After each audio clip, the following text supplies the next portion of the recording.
For more on this, we're going to bring in accounting professor at Montclair State University, America's accountant, Dan Geltrude. Dan, good morning. We're going to start with the companies who have pulled out of Russia. Now, these companies vary across almost all industries. How much damage does this do to the Russian economy? Can you kind of break down how big the Russian economy is? Well, when we look at the Russian economy, right, it's certainly a speck compared to what the entire United States is like. However, what we're talking about here with these companies is how they can inflict economic pain on Russia.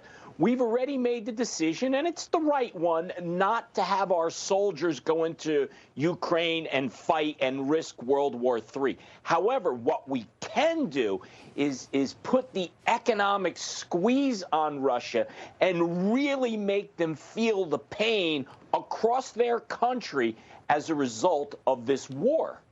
You know, speaking of the pain that they're feeling as a result of this war, when it comes to these companies leaving and their economy, do you think there's Russian alternatives who can profit from their competition leaving? There may be, but my thought process there is that these American companies are far superior in every way in terms of product and everything that they can do for their consumers. Otherwise, the Russian businesses would be far more dominant, and they aren't. I think they're behind, and I think I really salute these companies for what they're doing, because I think there's, quite frankly, a lack of meaningful response from our government, and these companies, private industry, is stepping in to do the right thing, and time is not on our side. The time is on the Russian side as they're moving as quickly as they can through Ukraine. So we're running out of time to be able to have something to really fight back with, and what we need to fight back with are economic sanctions, and these companies are doing the right thing. To me, it seems like a way for these companies to stand in solidarity of Ukrainian citizens over there. They're finding small ways. I mean, we've even seen people pulling off vodka from store shelves here in the States as well as in Canada. Now, when it comes to Russians who are losing their jobs because of the war, do you think that they'll be able to recover and kind of pick this back up?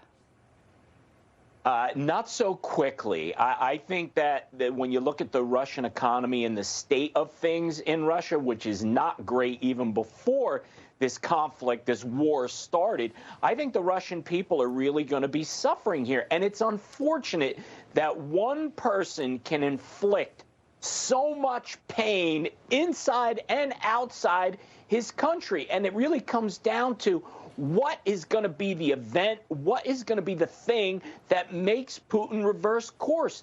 I don't know what that is, but everybody doing their part just a little bit, not buying Russian products, not doing business with Russia, all of that can add up to something meaningful. I mean, in general, it seems like these sanctions are hurting Russia's economy. Putin has even been outspoken on them and said no more sanctions. Now, do you think that these companies should kind of make an effort to leave Russia and bring more manufacturing to the United States? Ultimately, we would love to have that happen, but this is not a light switch. Look, we've already talked so many times about the shortage of labor in the United States. So conceptually to say, let's bring back all this business, let's bring back manufacturing into the United States, great. Everybody wants that.